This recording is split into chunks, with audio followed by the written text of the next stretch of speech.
하나님 말씀 갈라디아서 6장 17절 18절입니다. 갈라디아서 6장 17절 18절 우리 한 목소리로 읽겠습니다. 시작. 이후로는 누구든지 나를 괴롭게 하지 말라. 내가 내 몸에 예수의 흔적을 지니고 있노라. 형제들아, 우리 주 예수 그리스도의 은혜가 너희 심령에 있을지어다. 아멘. 오늘은 갈라디아서 강의 50번째 시간입니다. 그리고 오늘이 갈라디아서 강의 마지막 시간입니다. 그러니까 50주 동안 갈라디아서를 설교했습니다. 그러니까 50주니까 거의 1년 동안 한 해를 갈라디아서를 우리가 같이 나눈 것입니다.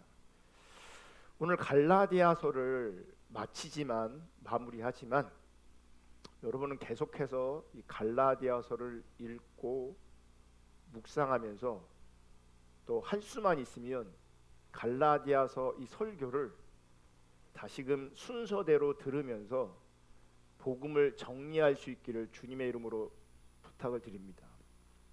지금 끝나는 시점에 왜 다시 갈라디아서를 읽고 묵상하고 설교를 다시 들으라고 하냐. 그 설교도 짧은 것도 아닌데 1년 동안 설교한 것인데. 여러분, 제가 설교를 준비하면서 또 설교하면서 마음 안에 절박함이 있습니다. 특별히 참된 신앙에 대해서 설교할 때, 참된 복음에 대해서 설교할 때, 거짓 신앙, 유사 신앙에 대해서 설교할 때 더 큰 절박한 마음이 있습니다. 왜냐하면 참 신앙이냐 유사 신앙이냐, 참 신앙이냐 거짓 신앙이냐, 이 문제는 생사가 달린 문제이기 때문에 그렇습니다. 여러분의 생사가 달려 있습니다. 복음을 바르게 아느냐, 복음을 모르느냐, 혹은 복음이 왜곡되었느냐, 이 문제는 생사가 달린 문제이기 때문에 제 마음이 더 절박해집니다. 참신앙이냐 거짓 신앙이냐, 복음이냐 다른 복음이냐, 이 생사가 달린 아주 중요하고 심각한 주제를 갈라디아서가 아주 잘 다루고 있습니다. 양도 그렇게 많지 않고 잘 읽고 잘 묵상하고 또 잘 연구해서 복음이 선명하게 비춰질 뿐만 아니라 다른 복음, 유사신앙도 선명하게 비춰져서 참신앙을 추구할 수 있고 참신앙이 실제될 수 있는 그런 은혜가 있기를 주님의 이름으로 축복합니다. 지난 시간에는 이 갈라디아서를 마무리하는 관점에서 갈라디아서 전체를 정리하고 이제 복습하는 시간을 지난주에 가졌고요. 이제 오늘 갈라디아서 6장 17절 18절 말씀을 설교하면서 이제 갈라디아서를 마치려고 합니다. 하나님의 은혜가 함께할 뿐만 아니라 하나님의 기준이 선명하게 비춰질 수 있기를 주님의 이름으로 축복합니다. 오늘 본문 17절, 갈라디아서 6장 17절을 보시면 이렇게 말씀하고 있습니다. 이후로는 누구든지 나를 괴롭게 하지 말라. 내가 내 몸에 예수의 흔적을 지니고 있노라. 나를 괴롭게 하지 말래요. 바울이 왜 지금 이런 말을 하고 있을까? 왜 나를 괴롭게 하지 말라고 말하고 있을까? 바울이 복음을 전할 때에 바울을 괴롭게 한 사람들이 많았던 거죠.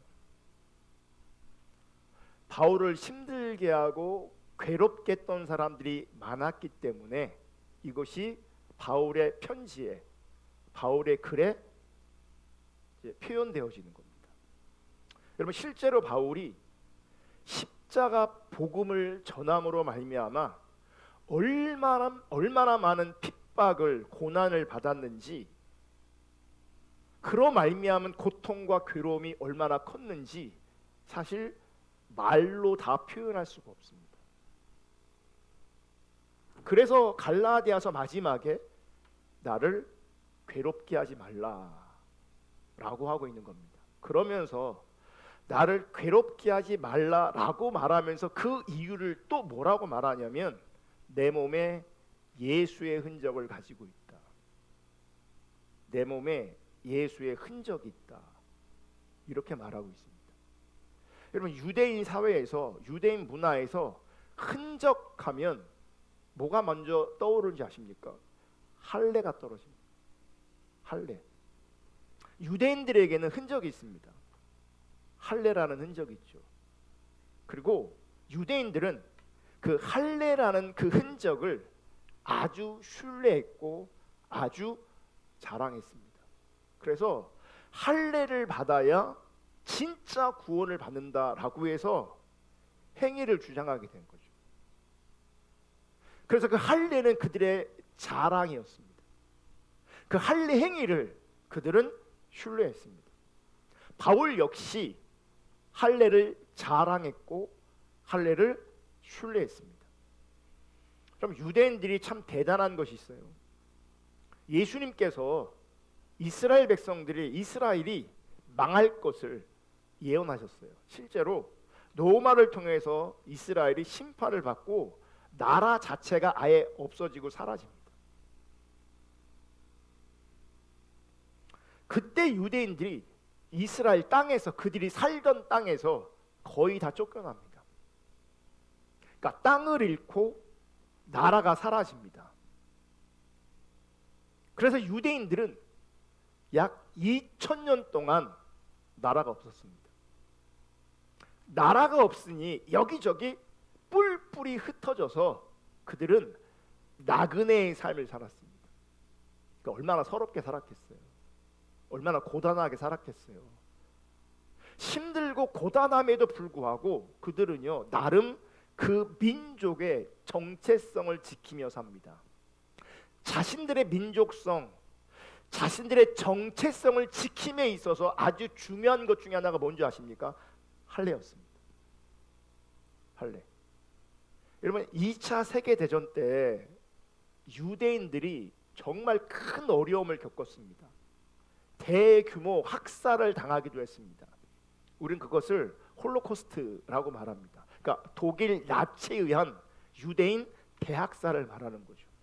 여러분, 독일 나치가 유대인들을 색출해야 되잖아요. 그럼 어떻게 색출했겠어요? 바지를 벗기는 거예요. 바지를 벗겨서 할례 받은 흔적이 있으면 그 사람이 유대인이 되는 겁니다. 거의 2000년 동안 나라가 없는데, 뿔뿔이 흩어져 있는데 그들은 그런 삶을 통해서도 자기 민족의 정체성과 같은 할례 행위를 계속하고 있는 거죠.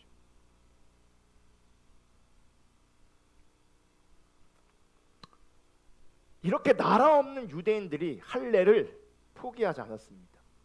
그만큼 할례가 유대인들에게는 중요했던 거죠. 여러분, 예수님 시대에, 바울이 살고 있던 그 시대에 할례는 신앙적인 이유로 훨씬 더 중요했습니다. 지금 유대인들이 할례를 행하냐? 지금 유대인들이, 제가 AI한테 물어봤어요. 현대 이스라엘이 할례를 행하냐? 여전히 행하고 있대요. 근데 그들은 전통적으로, 문화적으로 하고 있는 것이지 신앙적으로 하는 게 아니에요. 지금 이스라엘이에요. 거의 90%는요 그냥 세상 사람들이에요. 신앙인들이 아니에요. 세속적인 사람들이라고요. 성경이 말하고 있는 그 유대인들이 아니에요. 근데도 그들은 할례를 받아요. 그러니까 할례라는 흔적을 중요하게 여긴 거죠. 그런데 예수님 시대의 바울 시대는 신앙적인 이유로 훨씬 더 중요했다고요. 이런 썰도 있어요. 이런 썰. 어떤 썰이냐면 그 할례 때문에 이스라엘 백성들이, 유대인들이 학살을 당하잖아요. 그래서 유대인들이 포경 수술을 권장하고 이게 과학적으로 또 이게 안전하다, 위생적으로 좋은 거다 막 해갖고요. 이제 많은 나라들이 또 미국이 할례를 다 받는 거죠. 그러니까 유대인들은 할례인데 모양적으로 비슷한 포경 수술을 막 권하는 문화가 된 거죠. 그러면 이제 까보면 유대인도 할례를 받고 유대인이 아닌 사람도 할례를 받게 된 거죠. 이제. 근데 그걸 통해서 색출하기가 불가능해진 거죠. 그런 썰도 있다는 거예요. 이게 정설은 아닌데. 그만큼 어쨌든 할례가 그들에게 중요했다. 예수님 시대, 바울 시대 유대인들에게 할례는 정말 중요한 흔적이었다. 바울 예전에는요, 그 누구와도 비교할 수 없을 정도로 유대교에 열심이었던 사람입니다. 그러니 그도 할례에 대해서, 유대인 전통에 대해서 혹은 율법에 대해서 얼마나 중요하게 여겼겠어요. 그런데 바울은 그런 모든 것들을 이제 다 배설물로 여기고 오직 예수 그리스도의 십자가만 자랑했다고요. 유대인들이 할례를 자랑할 때, 변하기 전에 사울이 할례를 자랑할 때에, 변한 이후에 바울은 뭐를 자랑하냐면 할례를 자랑하는 것이 아니라 십자가를 자랑했다고요. 그 결과로 바울의 몸에 예수의 흔적이 남겨졌다, 이렇게 말하는 겁니다. 흔적이란 말은 헬라어로 스티그마입니다. 우리말로 번역하면 흔적이라고 번역했고요. 근데 낙인으로 번역해도 맞는 겁니다. 그래서 표준 세번역, 공동 번역은 흔적을 낙인으로 번역하고 있습니다. 표준 세번역 볼게요. 이제부터는 누구든지 나를 괴롭게 하지 마십시오. 내 몸에는 예수 그리스도의 낙인이 찍혀 있습니다. 그러니까 더 구체적인 거죠. 그냥 막연한 어떤 흔적이 아니라 낙인이 찍혔다, 이렇게 표현하고 있어요. 그러면서 세번역은 그 낙인에 대해서 이렇게 표현합니다.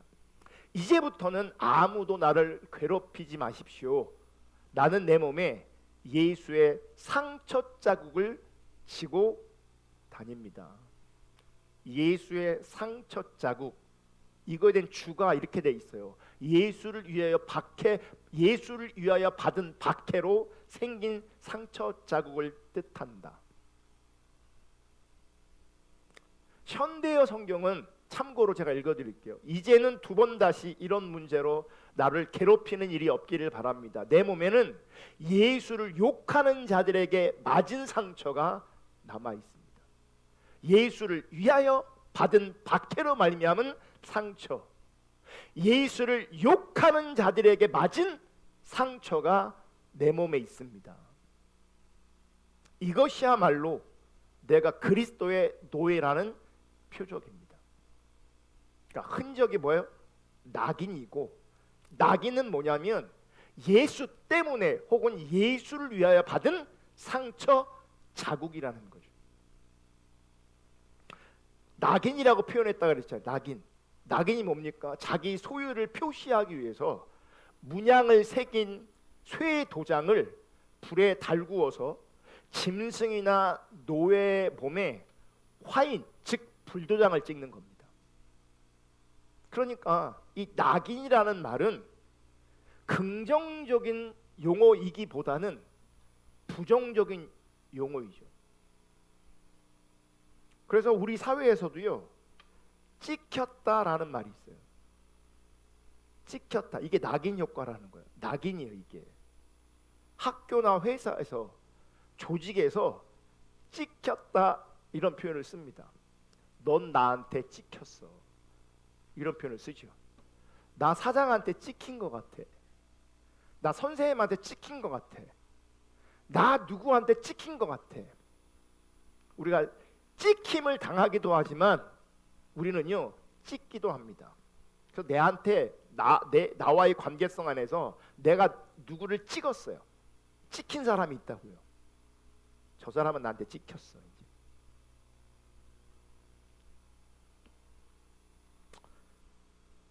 이 찍혔다라고 하는 게 뭐냐면 낙인 효과입니다. 여러분 교회 안에서도요 이렇게 찍히는 일이 있습니다. 그러니까 사람들이 이제 3, 3, 5 모여서 이런저런 얘기해요. 막 세상 얘기 막 해요. 재밌게 막 하고 있어요. 세상 얘기를 막 하고 있는데 눈치도 없이 예수 그리스도의 십자가 신앙의 본질을 막 얘기해. 난데없이. 그럼 분위기 썰렁해지는 거죠. 그러면 이 인간은 분위기 파악 못하는 인간이구나라고 어떻게 해요? 찍힙니다. 그러면 그 세상적인 크리스찬들은 십자가를 얘기하고 신앙의 본질을 얘기하는 이 사람을 거북하게 여깁니다. 함께하기를 원하지 않습니다. 왜요? 그들에게 이 사람이 찍힌 겁니다. 사실 누군가에게 사회에서 어떤 조직에서 찍힌다는 것은 매우 힘든 일입니다. 그래서 많은 사람들이 자기가 속한 조직이나 사회에서 찍히는 것을 원하지 않습니다. 그러니까 누가 원하겠습니까? 찍힌다는 것을. 그 찍히기 원하지 않기 때문에 찍히기 싫어서 아닌데 아닌 걸 알면서도 잘못됐는데 잘못된 것을 알면서도 찍히기 싫어서 타협하고 동조하는 경우가 많습니다. 제가 볼 때 요즘에 교회 다니는 것이 그렇게 자랑스러운 일이 아니거든요. 이런 교회 다니는 게 자랑스럽습니까? 여러분이 만약 교회를 다니고 신앙생활하는 것이 너무 자랑스럽게 생각하고 감사하게 생각한다면 그거 정말 감사한 거죠. 정말 감사한 거예요. 그런데 보세요. 교회 다니는 게 신앙생활하는 게 자랑스럽지 않다라고 여긴다면 내가 교회 다니는 걸 드러내기 싫겠죠. 내가 신앙생활하는 걸 드러내기 싫겠죠. 그래서 밥 먹을 때 기도도 안 합니다. 여러분 밥 먹을 때 꼭 하나님께 감사할 수 있기를 축복합니다. 그리고 그 음식에 감사해야 합니다. 정말 그 음식에 여러분 감사하셔야 돼요. 우리 인간이 얼마나 이기적인지 우리는 내가 살려고 식물도 동물도 다 죽여버려요. 내가 살려고 내 식욕을 채우려고 다 죽여버리는 거거든요. 거꾸로 생각하면요, 나를 살리려고 식물이든 동물이든 나를 살리려고 나를 살게 하려고 그들은 죽임을 당하는 거예요. 그래서 음식 앞에 여러분 감사하셔야 돼요. 막 만들어서 막 버리고 그러면 안 돼요.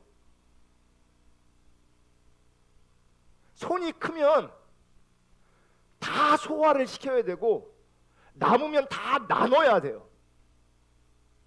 막 버리면 내가 너희를 위해서 나를 죽였는데 그냥 쓰레기처럼 막 버려버려.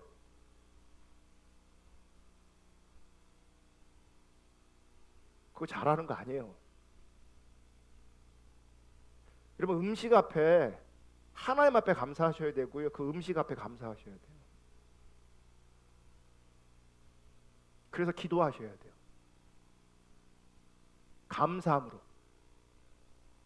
근데 오늘날 기도 안 합니다. 기도 안 하는 게, 기도 안 하면서 밥 먹는 게 당연한 줄 압니다. 근데 왜 안 할까요? 부끄러운 겁니다.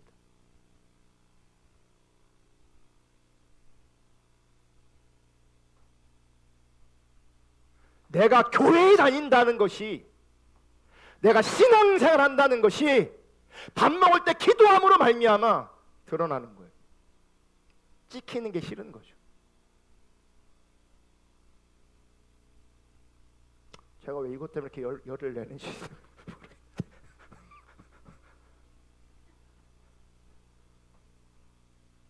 옛날에는요, 식당 가면 어떤 밥 먹는 상황이 되면요, 그래도 기도하는 사람 꽤 됐습니다.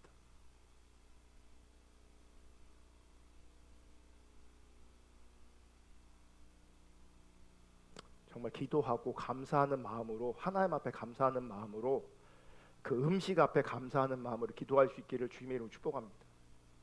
그렇다고 음식 앞에서 막 10번씩 기도하고 그러면 안 되고요. 사람들은 찍히는 거 싫어한다고요.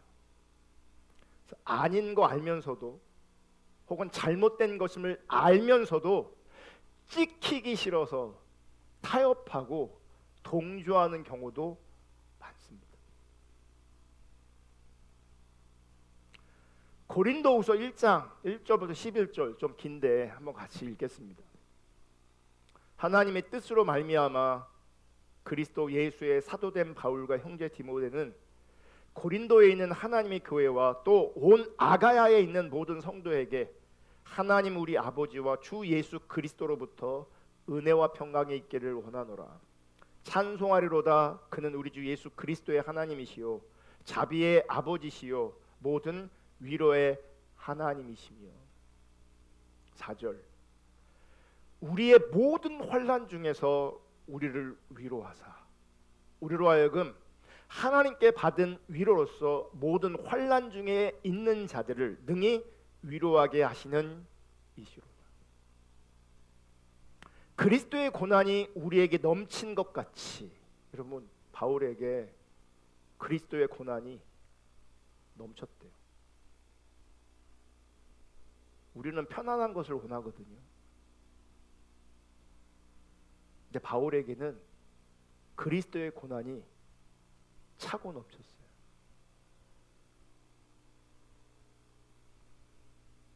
고난이 우리에게 넘친 것 같이 우리가 받는 위로도 그리스도로 말미암아 넘치는도다.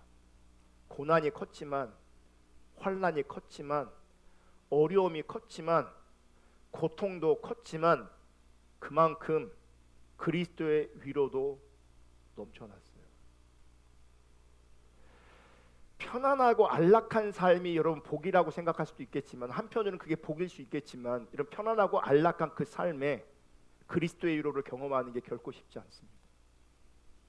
세상으로 채워진 삶에, 돈으로 채워진 삶에, 세상의 쾌락으로 채워진 그 삶에 그리스도의 위로가 넘치는 것, 그리스도의 위로가 실제되는 것 결코 쉽지 않습니다.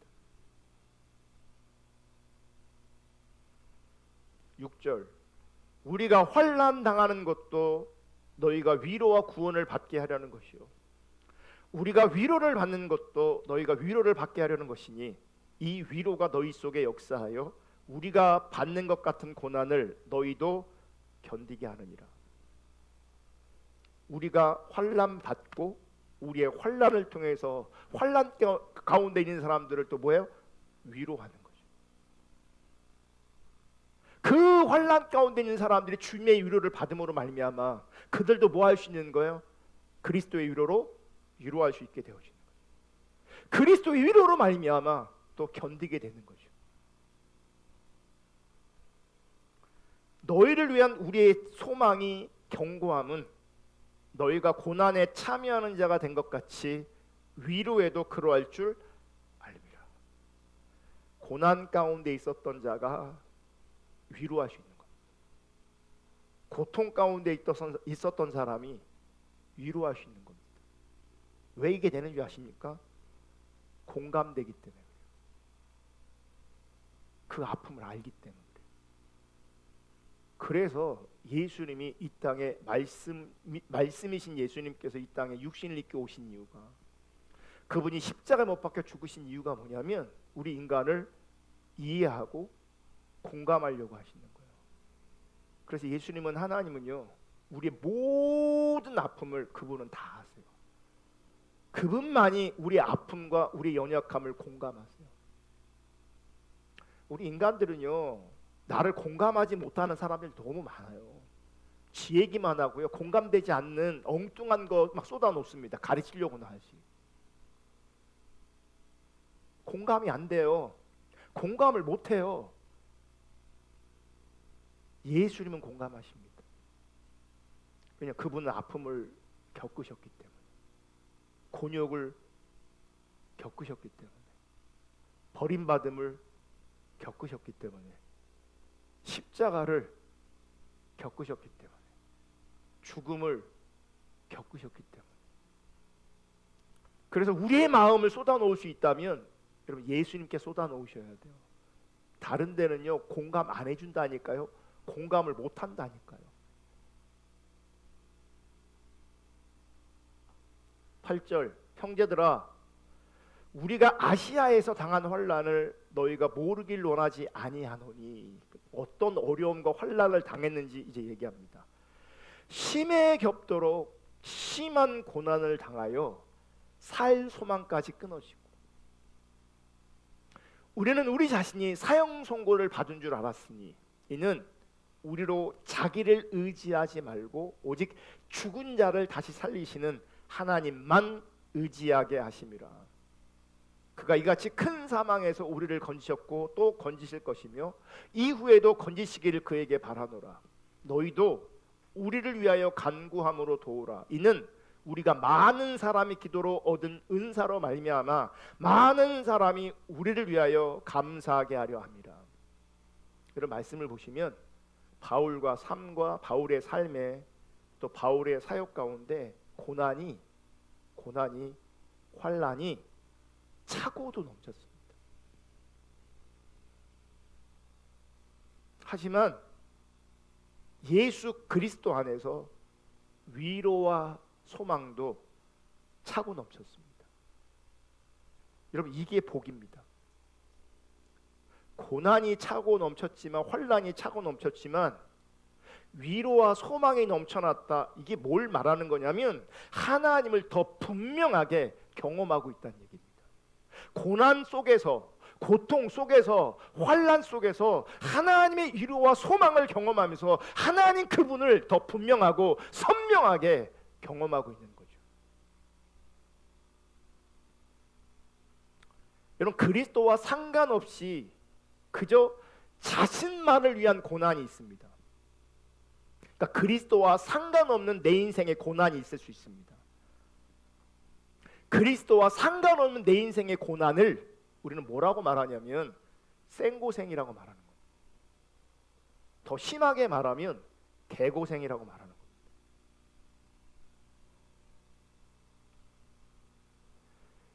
세상에서는 자기를 위한 고난, 그 고생을 미화시키기도 합니다. 그래서 고생은 사서도 한다. 왜냐하면 그 고생이 하나님과는 상관없지만 신앙과 복음과는 상관이 없지만 그 고생을 통해서 그 인생이 그 인간이 조금 성숙해지기를 바라는 거죠. 그런 관점에서 고생은 유익할 수 있다. 이렇게 얘기하기도 합니다. 하지만 하나님 없는 생고생은 결국 썩어질 소망에 불과합니다. 마치 어리석은 부자가 자기를 위하여 재물을 쌓아두는 모습과 똑같습니다. 누가복음 12장 15절 그들에게 이르시되 삼가 모든 탐심을 물리치라. 탐심. 여러분 우리 안에서 밀쳐내고 싸워야 할 것 중에 하나가 뭐냐면 탐심입니다. 탐심. 10월 27일 날 한국교회가 광화문에서 모인다고 지금 난리인데 그거 부정적으로 보는 분들도 되게 많습니다. 저도 부정적으로 봅니다. 한국교회를 무너뜨리는 건 동성애가 아니고요. 탐심입니다. 탐심이 훨씬 더 위험합니다. 그 탐심 때문에 모인다면 이해가 되거든요. 우리의 탐심을 내려놓지 않으면서 우리의 탐심을 버리지 않으면서 다른 걸 때려잡고 있어요. 제가 올려드린 그걸 딱 한번 꼼꼼하게 잘 보세요. 우리가 얼마나 헛다리 잡고 있는가, 우리 시대 교회가. 삶과 모든 탐심을 물리치라. 사람의 생명이 그 소유에 넉넉한 데 있지 아니하니라 하시고.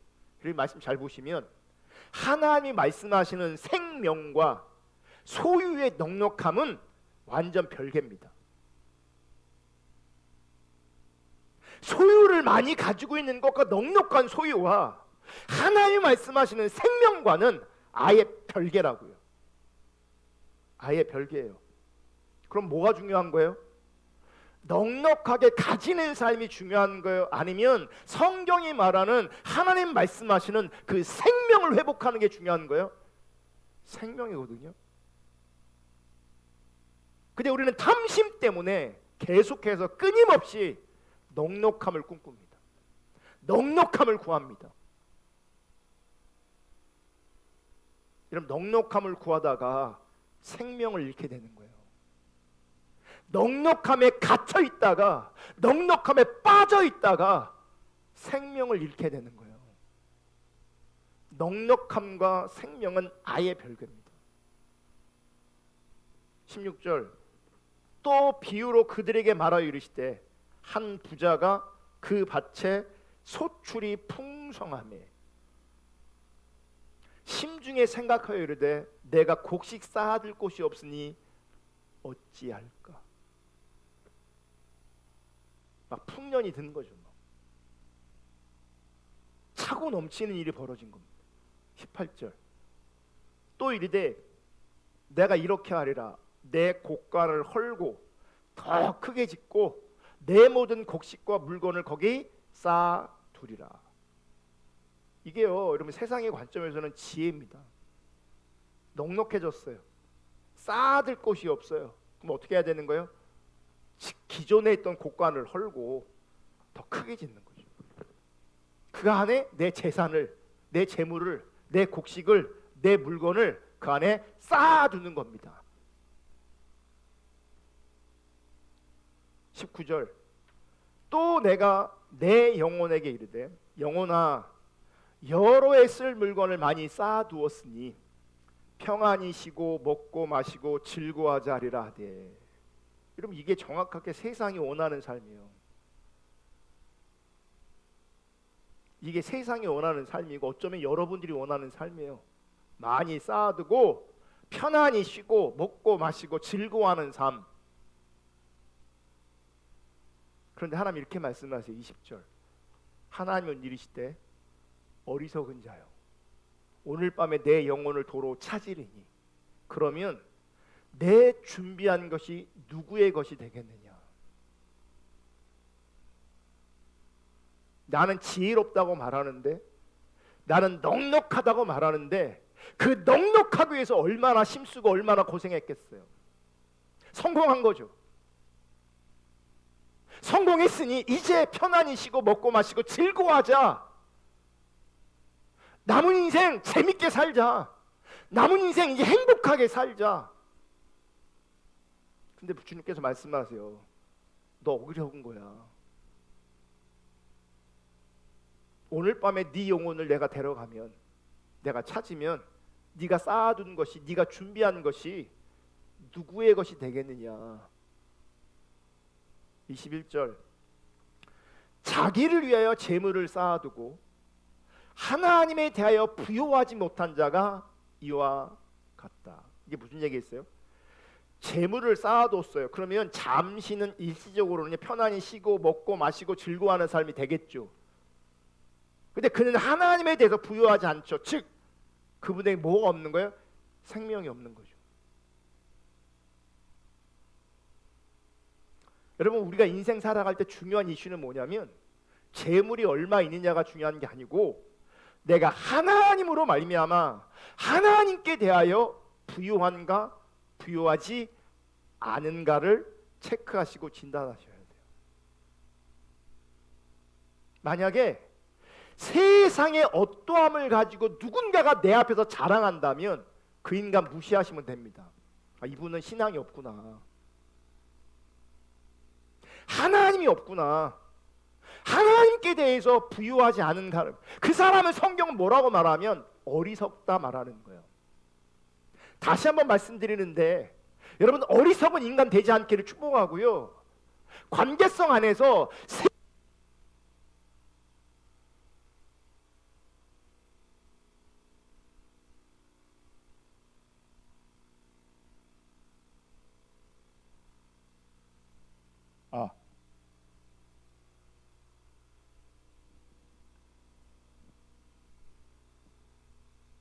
하나님께 부유한가, 하나님께 부유하지 않은가, 이게 중요한 거라고요. 그럼 여러분 뭘 구하고 있습니까? 없는 사람들은 부유하기를, 넉넉해지기를 애쓰고 있고요, 넉넉한 사람은 그 넉넉함 안에 빠져 있습니다. 우리 눈에 보이는 가난하고 부자지만 둘 다 하나님에 대해서 부유하지 않으면 어리석은 자고 생명이 없는 자들입니다. 정말 중요한 것은 하나님으로 부유한 것입니다. 하나님으로. 그래서 자기를 위하여 재물을 쌓아두고 하나님에 대해서 부유하지 못한 자, 그 자가 평생 수고한 게 어떻게 되는 줄 아십니까? 헛수고가 되는 거죠. 고생은 고생대로 했는데 그 수고가 헛되고 헛된 것입니다. 그걸 우리는 개고생이라고 하는 거죠. 헛수고라고 하는 겁니다. 여러분 반드시 인식하시고 기억하시기를 축복합니다. 자기만을 위한 수고, 자기를 위한 수고는 결국 생고생, 개고생, 헛수고가 되는 겁니다. 나는 왜 이렇게 고생하고 수고하며 살고 있는가? 나는 왜 이렇게 힘겹게 살고 있는가? 스스로를 체크할 수 있길 축복합니다. 힘들고 어렵게 생고생하며 살고 있는데 하나님을 몰라, 하나님 사랑하지 않아, 하나님 앞에서 부유하지 않아, 하나님이 없어, 다 헛수고라고요. 헛수고라고요. 고린도후서 11장 16절 27절, 내가 다시 말하노니 누구든지 나를 어리석은 자로 여기지 말라. 만일 그러하더라도 내가 조금 자랑할 수 있도록 어리석은 자로 받으라. 내가 말하는 것은 주를 따라하는 말이 아니요 오직 어리석은 자와 같이 기탄 없이 자랑하노라. 이게 뭐냐면 하나님 없는 자랑들을 하고 있는 거예요, 어리석게. 그래서 내가 너희들 방식으로 한번 나도 자랑해 볼게, 이렇게 얘기하는 거예요. 18절, 여러 사람이 육신을 따라 자랑하니 나도 자랑하겠노라. 너희는 지혜로운 자로서 어리석은 자들을 기쁘게 용납하구나. 그러니까 현실에서는요, 지혜로운 사람이래요. 자기들이 자기가 지혜롭다고 생각하고 있어요. 아까 그 어리석은 부자 있잖아요, 넉넉함을 추구하고 자기를 위해 재물을 쌓아두는 그 사람은 세상 안에서 지혜로운 사람인데 하나님 관점에서는 어리석은 사람이라고요. 신앙적으로도 마찬가지예요. 거짓 신앙 가운데, 유사 신앙 가운데, 다른 복음 가운데 있는 사람들 스스로는 진리를 따라가고 있는 건 착각하고 있어요. 자기는 지혜롭다고 생각하고 있어요. 근데 실제는 그들은 어리석게 신앙생활하고 있어요. 그래서 스스로는 지혜로운 자라고 여기지만 어리석은 자들을 기쁘게 용납해요. 거짓 사도들을, 거짓 선지자들을, 거짓 선생들을 용납하고 있어요. 20절, 누가 너희를 종으로 삼거나 잡아먹거나 빼앗거나 스스로 높이거나 뺨을 칠지라도 너희가 용납하는도다. 그 리더가 자기를 종 삼아요. 사실은 자기를 잡아먹고 있어요. 빼앗고 있어요.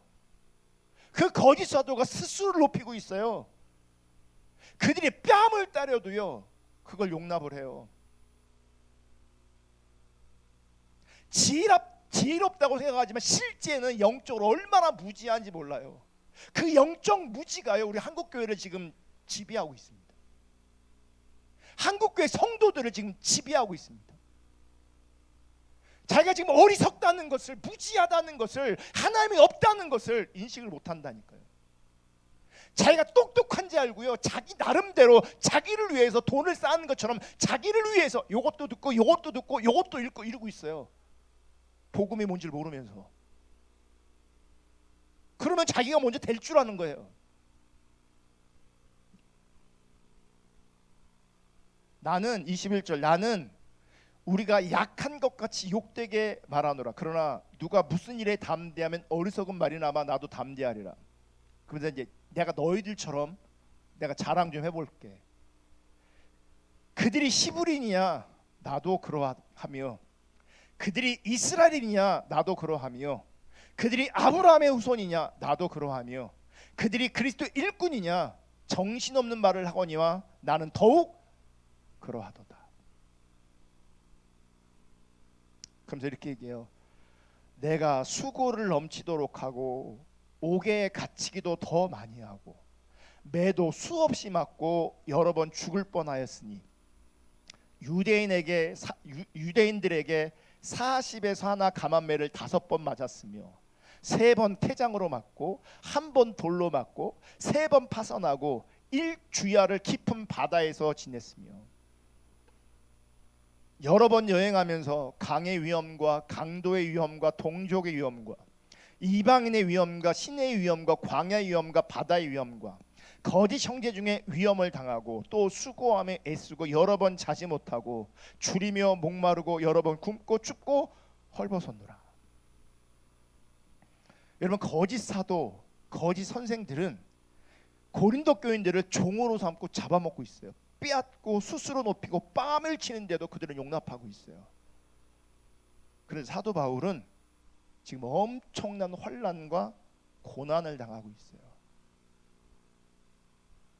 그리고 이런 고난을 통해서 무엇이 자기 몸에 남게 되는가? 예수 그리스도 안에서 예수 그리스도를 위한 이 고난의 흔적이 바울의 몸에 남겨지는 겁니다. 그래서 바울은 머리부터 발끝까지 상처가 없는 것이 없습니다. 돌에 맞아서 죽은 자와 같이 되어서 내다 버려지기까지 했어요. 쓰레기처럼.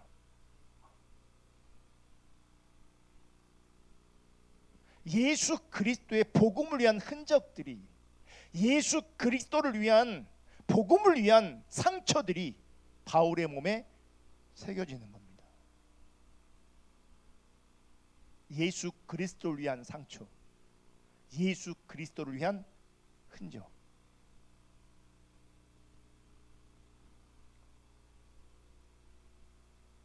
여러분, 거짓 사도들은요 자기들을 위해서 사역하고요, 그 거짓 사도들 밑에서 말씀을 듣고 뺨도 맞는 그들은요 자기들을 위해서 그 거짓 사도들 앞에 있는 겁니다. 거긴 예수의 흔적이 없습니다. 거긴 예수를 위한 상처가 없습니다. 지금 바울에게 예수의 흔적과 예수를 말미암아 예수를 위한 상처가 머리부터 발끝까지 있는 거예요. 이제 우리를 돌아봐야 합니다. 내 몸에는 어떤 흔적이 있는가? 여러분, 우리에겐 적어도 세 가지 흔적 중에 한 가지가 있습니다. 첫째, 세상이 좋아서 세상의 쾌락을 쫓아가다가 세상의 흔적들이 있습니다. 세상의 흔적들. 둘째, 예수를 위한 흔적, 이게 있을 수 있죠. 바라기는 이 예수의 흔적이 우리 가운데 있어야 됩니다. 현실에서는 거의 없습니다. 셋째, 하나님의 뜻을 거역하고 살다가 징계받은 흔적이 있습니다. 첫 번째, 세상의 흔적과 심판으로 말미암은 징계의 흔적은요 하나님과 상관없는 흔적들입니다. 하나님 앞에서 의미 있는 흔적은 예수를 위한 흔적만 의미가 있는 겁니다. 이 세 번째 흔적은요 성경에 많이 나와 있습니다. 하나님의 뜻을 거역하며 살다가 징계받은 흔적. 이사야 1장 2절부터 9절. 하늘이여 들으라, 땅이여 귀를 기울이라. 여호와께서 말씀하시기를 내가 자식을 양육하였거늘 그들이 나를 거역하였도다. 이스라엘을 자식 삼았는데 그들이 하나님을 거역합니다. 소는 그 임자를 알고 나귀는 그 주인의 구유를 알건만은 이스라엘은 알지 못하고 나의 백성을 깨닫지 못하는도다 하셨도다. 슬프다 범죄한 나라여, 허물진 백성이요 행악의 종자 행위가 부패한 자식이로다. 그들이 여호와를 버리며 이스라엘의 거룩하신 이를 만으로 여겨 멀리하고 물러갔도다. 5절 너희가 어찌하여 매를 더 맞으려고 폐역을 거듭하느냐. 온 머리는 병들었고 온 마음은 피곤하였으며 발바닥에서 머리까지 성한 것이 없이 상한 것과 터진 것과 새로 맞은 흔적뿐이오늘 그것을 짜며 싸매며 기름으로 부드럽게 함을 받지 못하였도다. 상처투성인 거예요. 하나님을 버린 그 자리에 상처가 쌓이는 겁니다. 하나님 없는 상처가 쌓이는 거예요. 머리부터 발끝까지. 그거를 성경은 뭐라고 표현해요? 황폐하다고 표현합니다. 7절 너희의 땅은 황폐하였고 너희의 성읍들은 불에 탔고 너희의 토지는 너희 목전에서 이방인에게 삼켜졌으며 이방인에게 파괴됨 같이 황폐하였고. 바울은요 가난했고 병도 있고 엄청난 고난과 핍박을 받았어요. 근데 그의 심령은 황폐하지 않았어요. 지금 이스라엘은 하나님을 버렸단 말이에요. 하나님이 없단 말이에요. 하나님이 없으면 우리 심령이 황폐하게 돼 있어요. 내가 넉넉한 인생을 살아도 내 심령은 황폐해지게 돼 있어요.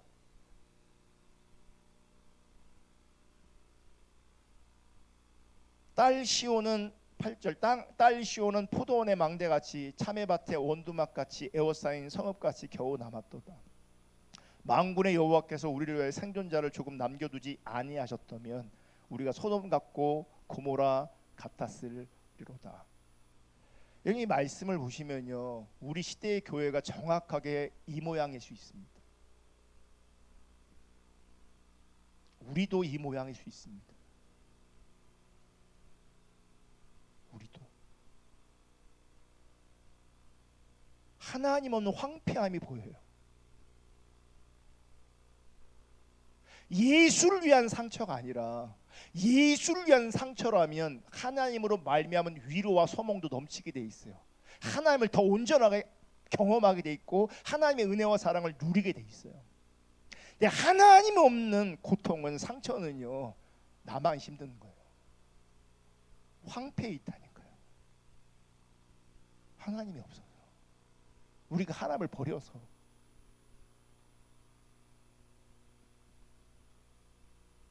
기경되거나 경작할 수 없는 황폐함이 보여요.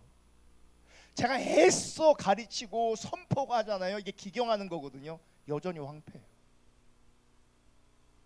나름은 물을 주는데 나름은 잡초를 뽑으려고 막 하는데 나름은 애쓰고 힘쓰고 있는데 황폐해요. 여전히 하나님이 없어요. 여전히 세상의 넉넉함을 추구하고 여전히 세상 안에서 그 넉넉함에 갇혀 있어요. 육신적으로는 풍성할지 몰라도 영적으로 황폐해 있는 거예요. 영적으로 황폐하잖아요. 그러면 진짜 행복이 뭔지를 모른다고요. 그 심령이 그 중심이 안정되지 않는다고요. 안정될 수가 없다고요. 심령의 황폐함, 정서적 황폐함. 그게 뭘 말하는 줄 아십니까? 본인은 이런저런 힘듦이 있을지 모르겠지만 하나님 없음을 드러낼 수 있는 거예요. 이런 자들은, 이렇게 황폐한 자들은 소와 나귀도 그 주인을 아는데, 짐승들도 그 주인을 아는데, 그 주인의 구유를 아는데, 이 황폐한 자들은 하나님이 주인 되시며 하나님의 왕 되심을 모른다고요. 하나님이 주인 되심과 하나님의 왕 되심을 인정하지 않는다고요. 그게 실제가 안 된다고요. 여전히 자기를 위해 살고 있다고요. 그들이 얼마나 황폐한지, 그들이 얼마나 얻어 터졌는지 머리 끝부터 발끝까지 성한 것이 없다고 성경 기록하고 있어요. 상한 것과 터진 것과 새로 맞은 상처의 흔적뿐, 상처가 계속 나는 거예요. 5절 6절 한번 다 같이 읽겠습니다. 시작. 너희가 어찌하여 매를 더 맞으려고 폐역을 거듭하느냐. 온 머리는 병들었고 온 마음은 피곤하였으며 발바닥에서 머리까지 성한 것이 없이 상한 것과 터진 것과 새로 맞은 흔적뿐이거늘 그것을 짜며 싸매며 기름으로 부드럽게 함을 받지 못하였도다. 이게 우리 시대의 교회의 모습이고 우리 시대의 성도들의 모습. 하나님 없는 황폐함이 여기저기서 막 드러나고 있어요. 여러분, 우리 몸 결국 우리 몸도 쇠해질 거고 늙어갈 거고 병들 거고 죽어갈 겁니다. 그러면 이 몸을 누구를 위해 쓰시겠습니까? 결국 이 몸뚱아리가 이 몸이 무너질 것인데 늙어갈 것인데 힘을 잃어갈 것인데 이 몸을 누구를 위해 사용할 거냐는 거죠. 우리 몸에 무슨 흔적이 남겨지기를 원하냐는 겁니다. 여러분, 어린 양의 생명책에 이름이 기록된 사람이라면 짐승의 표가 우리 몸에 새겨지는 것이 아니라 세상의 표가 우리 몸에 새겨지는 것이 아니라 예수 그리스도의 십자가라는 고난의 흔적이 새겨질 것입니다. 예수 그리스도의 십자가라는 고난의 흔적이 새겨지는 것이 결코 하나님 앞에서는 그게 은혜라는 걸 기억하셔야 합니다. 고난의 흔적이 새겨지는 것, 그게 은혜라고요. 오늘날 우리가 살고 있는 세상도 타락했고 교회도 타락했습니다. 성경을 보시면 정치의 타락과 신앙의 타락이 여러분 심판의 이유가 됩니다. 우리나라 지금 정치를 보잖아요. 제가 이런 말 쓰는 거 강단에 쓰기가 좀 그렇지만 정말 개판입니다. 그 배운 사람들이, 그 똑똑한 사람들이 거짓말을 밥 먹듯이 하고 있습니다.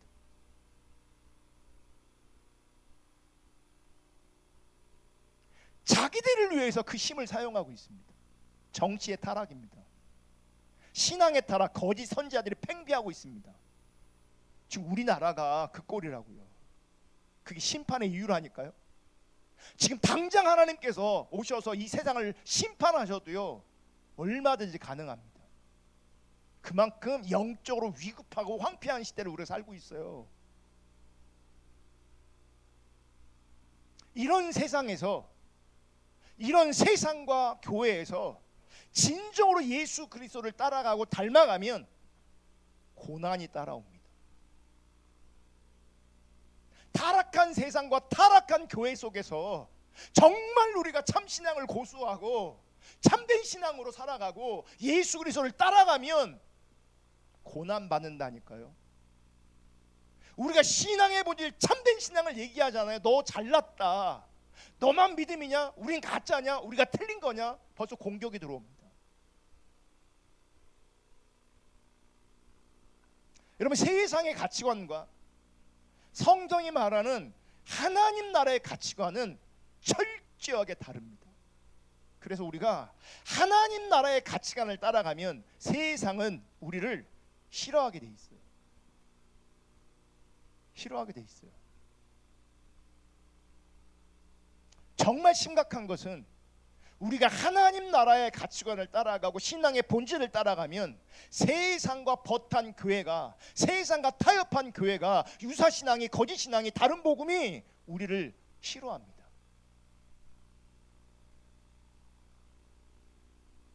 그럼 바울을 힘들게 했고 괴롭게 했고 핍박했던 부류는요, 거짓신앙, 다른 복음을 전했던 그 당시 교회였고 그 당시 교회 지도자들이 바울을 힘들게 한 겁니다.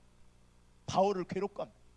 나를 괴롭게 하지 말라. 그 대상이 누군지 아십니까? 교회였다고요.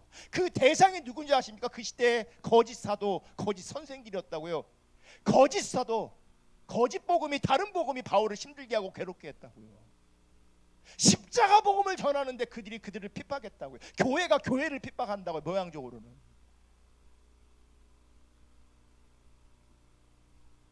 여러분은 이 고난을 감당할 수 있습니까?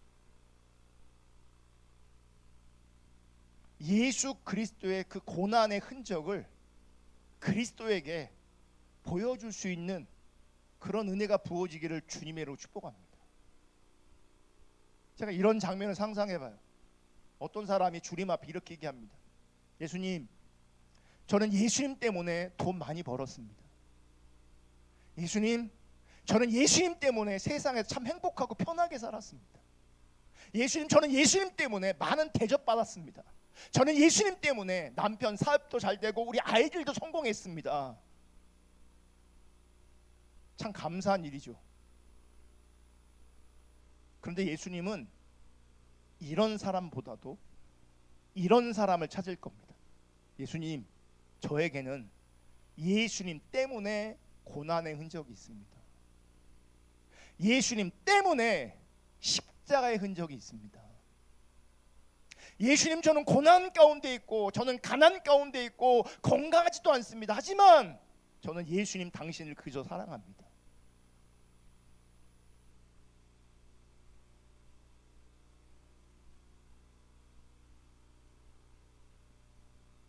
여러분, 예수님 때문에 잘된 사람도 하나님의 자녀고 예수님 때문에 고난받은 자도 하나님의 자녀라면 예수님 입장에서 누구에게 마음이 가고 누구에게 마음이 더 짠하겠습니까?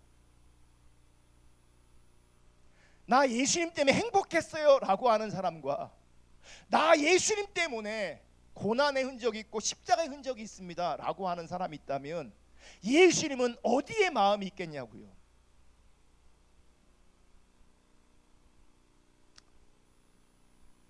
고난의 흔적이 있는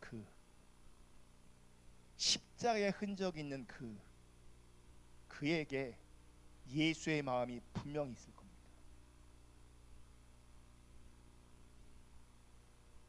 결국 우리에게 남아있는 것, 우리가 하나님 앞에서 보여드릴 수 있는 것, 그것은 예수의 흔적, 예수로 말미암은 스티그마이기를 주님의 이름으로 축복합니다. 주님을 위해 희생하고 주님의 뜻을 위해서 희생하고 그 희생을 통해서 내가 고난 가운데 있고 어려움 가운데 있을지라도 그것이 주님 앞에 흔적으로 드려지기를, 그게 스티그마로 주님께 드려지기를 주님의 이름으로 축복합니다. 그게 참된 신앙이에요. 그래서 여러분, 예수님 때문에 손해보는 인생 살 수 있기를 축복합니다. 예수님 때문에 고통받고 고난받는 인생 될 수 있기를 주님이 축복합니다. 그게 흔적이라고요. 그게 진짜 흔적이라고요. 나에게 예수의 흔적이 있다라고 하는 바울의 그 말이 그런 거라고요. 그 예수의 흔적이, 예수의 낙인이, 예수로 말미암은 그 상처가 하나님 앞에 드려지기를, 그게 진짜 열매인 것을 기억할 수 있기를 주님의 이름으로 축복합니다. 아멘. 오늘 갈라디아서를 이제 마칩니다. 이제 갈라디아서 2장 20절을 함께 읽고 갈라디아서 2장 20절을 함께 부르면서 갈라디아서 전체가 말씀하고 있는 믿음으로 말미암아 예수를 위해 사는, 그 은혜로 말미암아 예수로 말미암아 사는, 예수를 위해 사는 그 참 신앙이 우리 모두 가운데 실제될 수 있기를 주님의 이름으로 축복합니다. 우리 갈라디아 2장 20절 정말 믿음으로 간절하게 진실하게 천천히 우리의 신앙 고백으로 주님 앞에 올려드리면 좋겠습니다. 함께 다 같이 읽겠습니다. 내가 그리스도와 함께 십자가에 못 박혔나니 그런즉 이제는 내가 사는 것이 아니요 오직 내 안에 그리스도께서 사시는 것이라. 이제 내가 육체 가운데 사는 것은 나를 사랑하사 나를 위하여 자기 자신을 버리신 하나님의 아들을 믿는 믿음 안에서 사는 것이라. 아멘. 찬양하겠습니다.